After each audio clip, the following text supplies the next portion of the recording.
Welcome to Awake and Activate. Today, audiobook, The Game of Life and How to Play It by Florence Scovel Shinn. Chapter 9, Perfect Self-Expression or the Divine Design. There is for each man perfect self-expression. There is a place which we are to fill that no one else can fill. Something we're to do that no one else can do. It is our destiny. This achievement is held, a perfect idea in divine mind, awaiting man's recognition. As the imagining faculty is the creative faculty, it is necessary for man to see the idea before it can manifest. So man's highest demand is for the divine design of his life. He may not have the faintest concept of what it is, for there is, possibly, some marvelous talent hidden deep within him. His demand should be, Infinite Spirit, open the way for the divine design of my life to manifest. Let the genius within me now be released. Let me see clearly the perfect plan. The perfect plan includes health, wealth, love, and perfect self-expression. This is the square of life, which begins with perfect happiness. When one has made this demand, he may find great changes taking place in his life, for nearly every man has wandered far from the divine design. I know in one woman's case, it was as though a cyclone had struck her affairs. But readjustments came quickly, and new and wonderful conditions took the place of old ones. Perfect self-expression will never be labor, but of such absorbing interest that it will seem almost like play. The student knows also, as man comes into the world financed by God, the supply needed for his perfect self-expression will be at hand. Many a genius has struggled for years with the problem of supply, when his spoken word and faith would have released quickly the necessary funds. An example: after the class one day, a man came to me and handed me a cent. He said, I have just 7 cents in the world, and I'm going to give you one, for I have faith in the power of your spoken word. I want you to speak a word for my perfect self-expression and prosperity. I spoke the word and did not see him again until a year later. He came in one day successful and happy, with a roll of yellow bills in his pocket. He said, immediately after you spoke the word, I had a position offered me in a distant city, and now am demonstrating health, happiness, and supply. A woman's perfect self-expression may be in becoming a perfect wife, a perfect mother, a perfect homemaker, and not necessarily having a public career. Demand definite leads, and the way will be made easy and successful. One should not visualize or force a mental picture.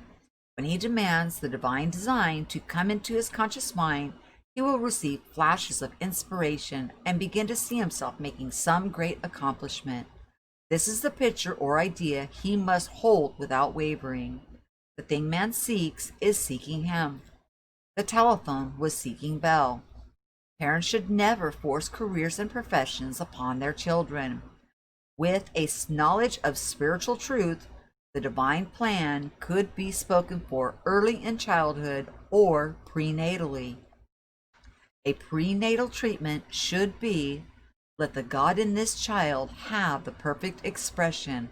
Let the divine design of his mind, body, and affairs be made manifest throughout his life and throughout eternity. God's will be done, not man's.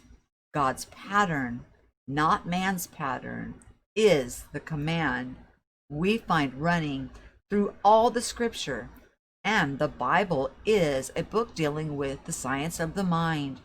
It is a book telling man how to release his soul from bondage. The battles described are pictures of man waging war against mortal thoughts.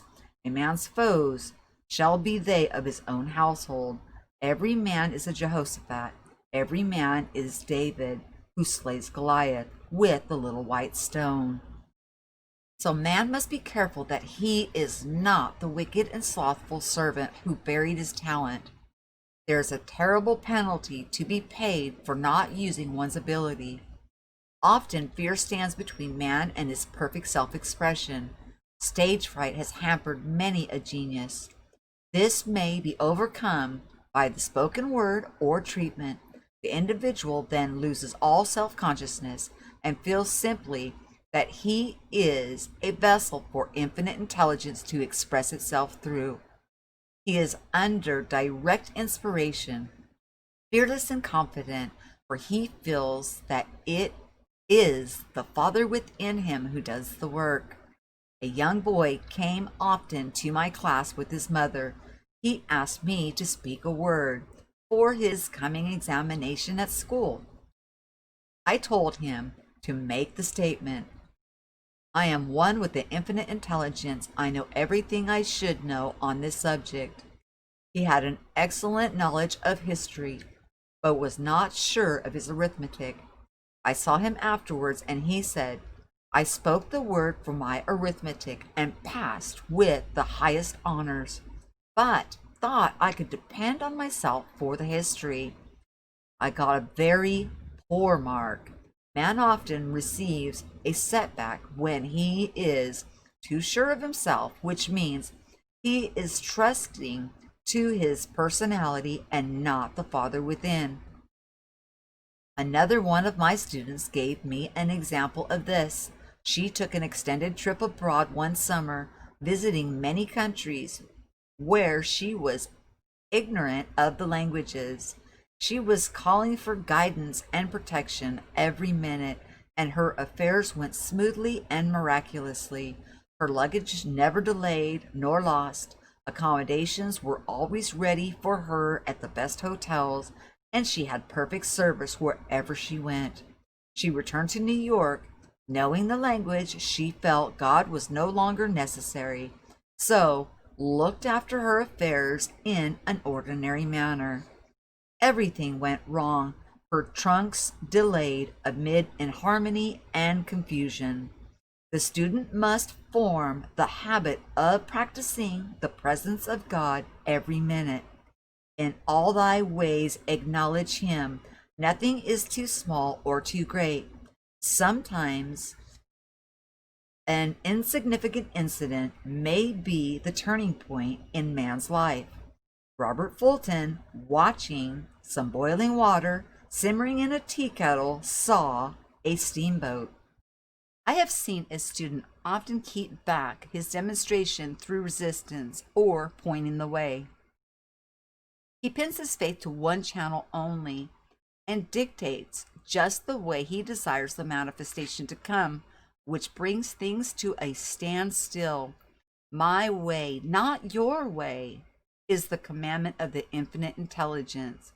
Like all power, be it steam or electricity, it must have a non-resistant engine or instrument to work through, and man is that engine or instrument. Over and over again, man is told to stand still. O Judah, fear not, but tomorrow go out against them, for the Lord will be with you. You shall not need to fight this battle. Set yourselves, stand ye still, and see the salvation of the Lord with you. We see this in incidents of the $2,000 coming to the woman through the landlord when she became non-resistant and undisturbed, and the woman who won the man's love after all suffering had ceased. The student's goal is to poise. Poise is power, for it gives God power a chance to rush in through man to will and to do its good pleasure. Poised, he thinks clearly and makes right decisions quickly. He never misses a trick. Anger blurs the vision, poisons the blood, is the root of many diseases and causes wrong decision leading to failure. It has been named one of the worst sins, as its reaction is so harmful that students learn that in the metaphysics, sin is much broader than the meaning in the old teaching. Whatsoever is not of faith is sin. He finds that fear and worry are deadly sins. They are inverted faith, and through distorted mental pictures, bringing to pass the things he fears, his work is to drive out these enemies, in brackets, from the subconscious mind, end bracket. When man is fearless, he is finished. Maeterlinck says that a man is God afraid. So, as we read in the previous chapters, man can only vanquish fear by walking up to the thing he's afraid of. When Jehoshaphat and his army prepared to meet the enemy, singing praise the Lord for mercy and endureth forever, they found their enemies had destroyed each other, and there was nothing to fight. An example: a woman asked a friend to deliver a message to another friend. The woman feared to give the message, as the reasoning mind said, "Don't get mixed up in this affair. Don't give that message." She was troubled in spirit, for she had given her promise. At last she was determined to walk up to the lion and call on the law of divine protection. She met the friend to whom she was to deliver the message. She opened her mouth to speak, when her friend said, "So and so has left town." This made it unnecessary to give the message, as the situation depended on the person being in town. As she was willing to do it, she was not obligated to. As she did not fear, the situation vanished. The student often delays his demonstration through a belief in incompletion. He should make this statement: in divine mind there is only completion, therefore my demonstration is completed. My perfect work, my perfect home, my perfect health, whatever he demands are perfect ideas registered in divine mind and must manifest under grace in a perfect way. He gives thanks he has already received on the invisible and makes active preparation for receiving on the visible. One of my students was in need of financial demonstration. She came to me and asked why it was not completed.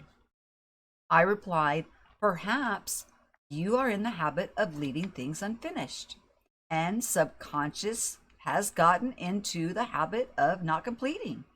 She said, "You are right. I often begin things and never finish them.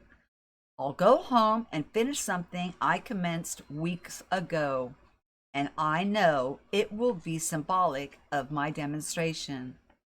So she sewed fearlessly and feverishly, and the article was soon completed. Shortly after, the money came in the most curious manner. Her husband was paid his salary twice that month. He told the people of their mistake, and they sent word to keep it. When men ask, believing he must receive, for God creates his own channels. I have been sometimes asked, suppose one has several talents, how is he to know which one to choose? Demand to be shown definitely and say, "Infinite Spirit, give me a definite lead, reveal to me my perfect self-expression, show me which talent I am to use now."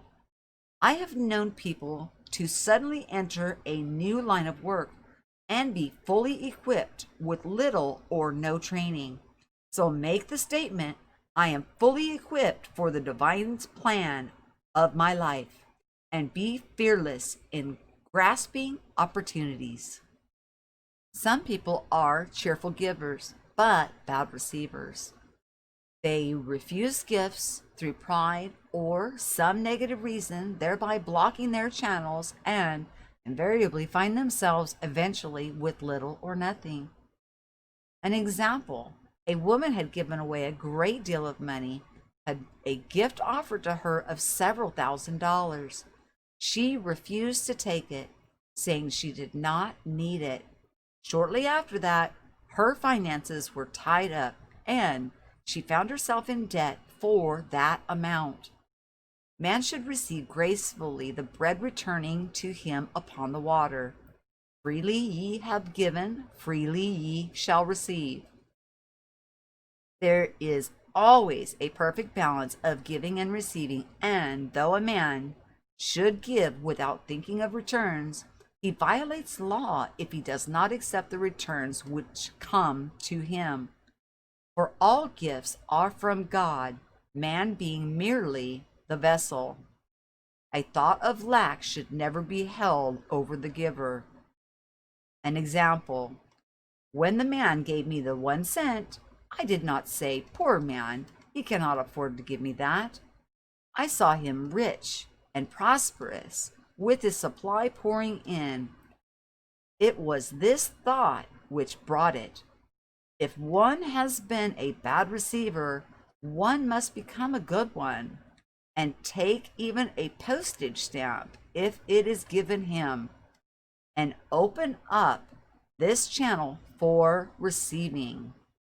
The Lord loveth a cheerful receiver as well as a cheerful giver. I have often been asked why one man is born rich and healthy and another poor and sick. Where there is an effect, there is always a cause. There is no such thing as chance. This question is answered through the law of reincarnation. Man goes through many births and deaths until he knows the truth, which sets him free. He is drawn back to the earth plane through unsatisfied desire, to pay his karmic debts, or to fulfill his destiny. The man born rich and healthy has had pictures in his subconscious mind in his past life of health and riches, and the poor and sick man of disease and poverty. Man manifests on any plane the sum total of his subconscious beliefs. However, birth and death are man-made laws, for the wages of sin is death. The Adamic fall in consciousness through the belief in two powers. The real man, spiritual man, is birthless and deathless. He never was born and has never died. As he was in the beginning, he is now and ever shall be. So, through the truth, man is set free from the law of karma, sin, and death, and manifests the man made in his image and likeness. Man's freedom comes through fulfilling his destiny, bringing into manifestation the divine design of his life. His Lord will say unto him, "Well done, thou good and faithful servant. Thou hast been faithful over few things. I will make you ruler over many things. Enter thou into the joy of thy Lord."